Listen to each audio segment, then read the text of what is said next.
Hi, everyone. I'm Randy Aldridge, and I'm very excited today to have Ingersoll with us. Long list of job titles: activist, healthcare activist, disability healthcare activist, a keynote speaker, get ready to have your first TEDx, a lot of things going on in your life. Just so all of you know, I learned about you a few months ago, and I've kind of become a little bit of well, feels like stalking, but I'm for number one fan. But I learned a lot about you. However, I don't know that everybody in the world knows a lot about you and your story. So I really want to start with, first of all, hello, and thank you for being here. It's a pleasure to be here. You have such an interesting backstory. Like, your life story is great. So we've got a lot of things to get into, but quickly, just tell everybody, give us a synopsis of your life. Eclectic, that is the word I would use. Let's go with that for my backstory. Sure. My parents are European, so I grew up all over the world in Catholic nun boarding schools in Europe, where nuns were allowed to beat you in the 90s still at that time. I traveled every 2 years internationally and engaged in global wilderness survival programs all around the world. And then I moved to China when I was 16 years old, and I didn't speak English. My Italian kickboxing instructor, I didn't speak Italian.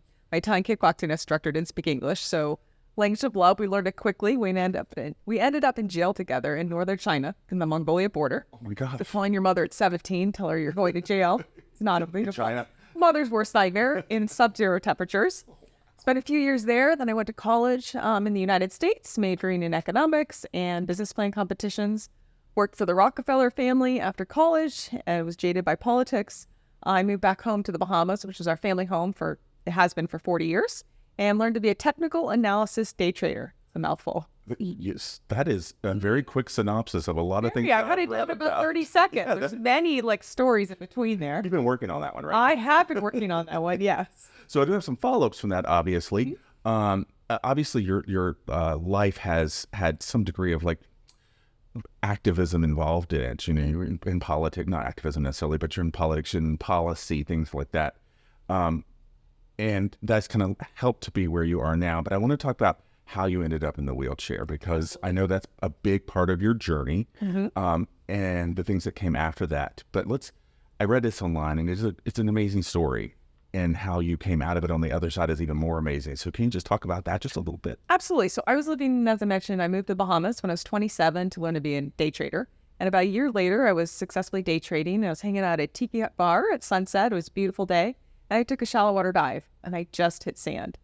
Fortunately, there were, my mother saw me. She saved my life. She knew something was wrong. She fled me over, and she saved my life. It took a Herculean 22-hour journey to get back to the United States for emergency surgery, because there were no doctors on the island at that time.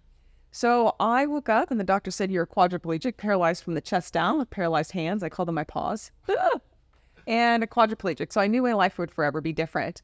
And I spent the next 7 years, I'm going to fast forward through all the 7 years, in and out of hospitals with pretty much every medical complication on the planet you could imagine, from pressure sores to cervical cysts to chronic pain burning me alive 24/7 with over 11 surgeries.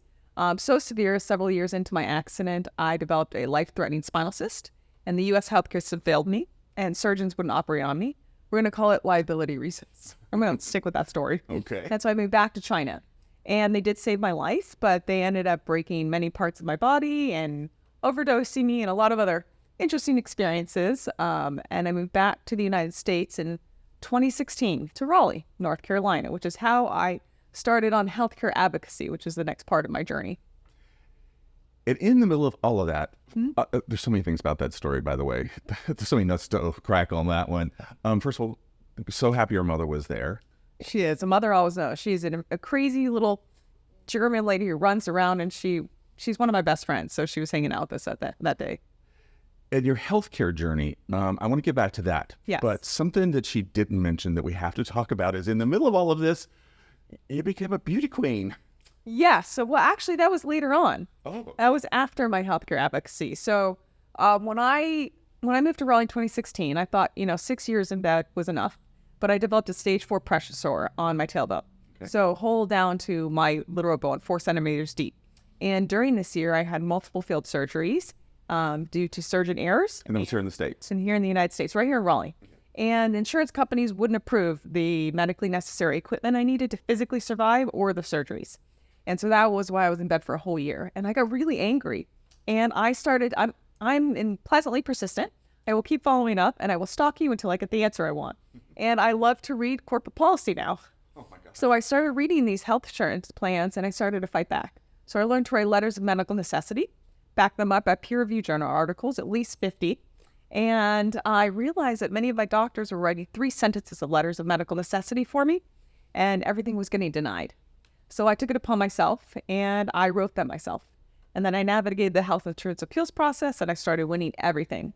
That's when the work went national, and I partnered with organizations and corporations around the planet globally on healthcare equity initiatives.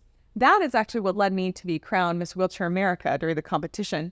Not a beauty competition. It's an advocacy competition, so you have to have a platform. Right. So that is when I won Miss Wheelchair America, and I worked on legislation with the Item Coalition in D.C., where we worked with Medicare for years, advocating for legislation to reclassify power seat elevators. Wheelchairs go up and down.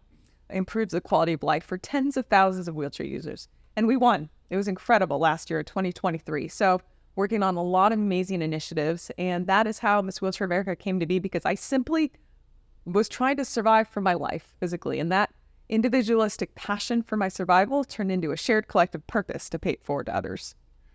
That's the best story I think you've told so far. We were talking before this, by the way. She still likes to wear the crown. I do, in privacy of my home. Let's talk about your healthcare journey, because Yes. you, and I'm sure many of our members know this already, getting healthcare approved is a mountain to climb. It's a for ladder. patients David birth is Goliath. Yeah, and for patients and for providers, and there's so many layers to it. Tell us about that part of your journey. Obviously, you had to learn a lot. And what do you think is wrong with the system right now? Wow, how much time do you have? Well, I'm going to condense this. Well, it starts with prior authorization. Most people I find, and I gave a keynote speech to corporate executives that were head of revenue for all hospital systems in North Carolina last year. Won't name names. I will just say most of them didn't even understand the difference between a deductible or a co-insurance. So the challenge is most people just don't understand the system. So when it comes to getting anything, whether it's a product, service, medication, it starts with prior authorization. What is that? You submit to work with your doctor. You say, I want X, Y, and Z.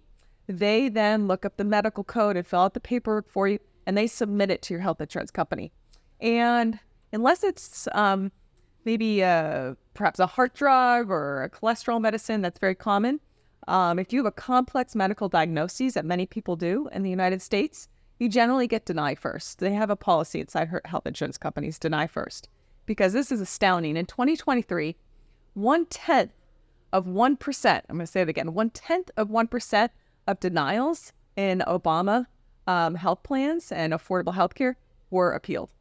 That's it. So most people take their prior authorization denial as, oh, I can't get it because of the health insurance company didn't allow it. And that's just where it ends for them. That's just where it ends from. They don't even understand that they have appeals rights. And it's the doctors that are supposed to appeal. But the doctors, think about it, most of them, I'm blessed with an incredible doctor here in North Carolina, is Dr. Ken Holt. And he's a one-man show with a great team, and we work together. But most doctors, it's just we're like a Congo line. We're in and we're out, and they want to help, but they don't have the time. And you have to have that time to write a meaningful letter backed up with what is the medical evidence of why you need said product. That is something our members do talk about quite a bit. They know what needs to be done. It's just there's so much, there's, like what you just said, a labyrinth of things to get it to happen. And a lot of the over 50% of denials for prior authorization happen due to the wrong CPT code, medical code.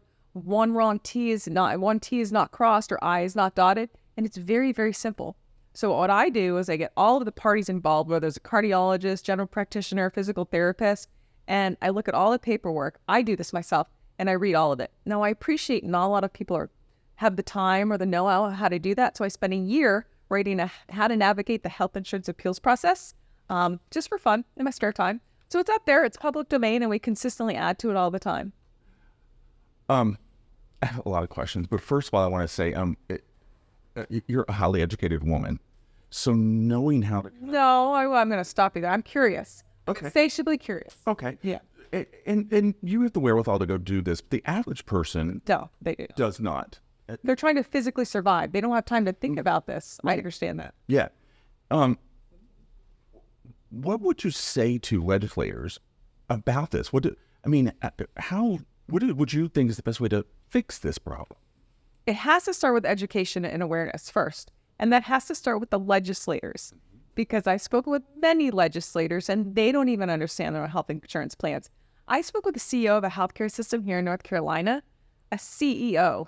He didn't understand. He came to me because his child had cancer and he was trying to get this drug approved and he couldn't understand the corporate policy. That is astounding. I was, of course I helped him, but I was speechless.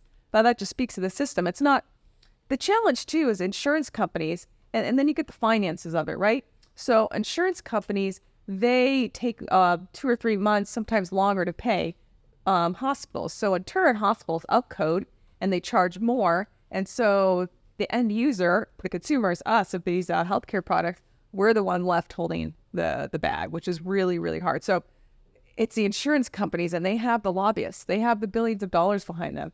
I mean, I tried to have medically necessary exercise equipment and I wrote, I think it was 137-page sourced journal brief I wrote and tried to change laws here in North Carolina. And I was literally blacklisted by some legislators and in Blue Cross lobbyists in North Carolina saying, oh, that's just I'm going to say this out loud, I'm going to do it anyway. Oh, that's just the white chick that wants to have exercise equipment in her home. I was like, right. Okay, they didn't understand and I made the argument for anyone who lives a sedentary lifestyle, you need exercise. It's not rocket science. There's research behind that. And they didn't buy the argument. So sometimes you don't always win. You backtrack and then you start over again.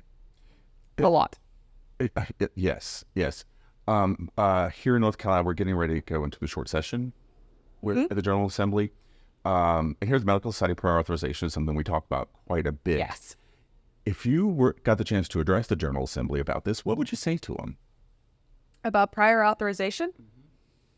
Specifically, I would say, are you curious? You want to learn? Listen, one thing is for sure. Complex medical diagnoses, also aka known as disabilities, whether it's short-term, temporary, transient, chronic ailments, it's going to affect everyone. This is one issue that doesn't discriminate against age or race or sexual identity. And so I think coming together, realizing, are you a parent? Do you have a sick child? Do you have an aging parent? Are you a caregiver? You have to connect the dots personally. It's all about the story. The details on how we educate afterwards, whether it's the legislators and how then they advocate to change the laws, if we don't have a personal connection to it, it's going to be very hard for anyone to care. And I learned that the hard way, and now I know better. It's all about the story, personal connection story. Your story is great. I know that there's no crystal balls in life, but I want to ask you, if you had not been your own advocate, if you had not been able to do all that you've been done, how do you think your life would be different? I wouldn't be here. I'd be dead. I mean, I actually wouldn't. When I was first injured, I was not my own advocate. I am blessed to have an incredible family, and they advocated for me. They didn't teach me how to advocate. They did it behind the scenes, and I didn't even know that. And I thank them every day for that. And then over time, when you have a year in bed and you're sitting there, when you get angry enough, you know that expression, when you're sick and tired of being sick and tired, you'll actually do something. That's kind of the point that I got to. And I live by Winston Churchill's quote every morning. The definition of success consists of moving from failure to failure without lack of enthusiasm. So every time I fail, I laugh a little bit harder. I will use a lot of humor in my life in the darkest of times. And there's a lot of psychology to back up humor. It helps. It does. I'm going to just give a true confession here. When I first was prepping for this interview, I've interviewed lots of people, presidents, legislators, normal people. I was very nervous. Did you just say normal people? Just normal people. I love that. No, I say the same. I'm like, no, normal people. I'm like, what do you mean? I do kind of hate that word. That's a funny word, though. Man on the street. But I was really nervous about interviewing because I wasn't sure exactly how to approach this. And you're so great at putting this story. You've made it actually easier for me, and I hope for our members, to understand what you've been through and how important getting legislative change is to everybody. But it has to come down to the person first. So I appreciate you may not understand policy and how to change a system, but you have to be your own self-advocate if you want any change. But what does being your self-advocate mean? It means reaching out to someone like myself or others in different organizations and nonprofits that know how to help you and asking for the help. I have had countless people come to me. That's why I wrote the health insurance guide. I didn't have time to help everyone individually. So now there's a guide of understanding all the people and how the process works. I will not do the work for you. I will guide you using the principles that guide my own life to help you take control of yours. I appreciate you talking with us so much today. It's been very eye-opening. I appreciate it. I love your humor very much. Yeah, that's a quirky quad. That's my personal brand comes in. All right. And we'll get all your information about how people can reach out to you and learn more about you on our website. It is a pleasure. I mean, we're only going to affect change with numbers and together.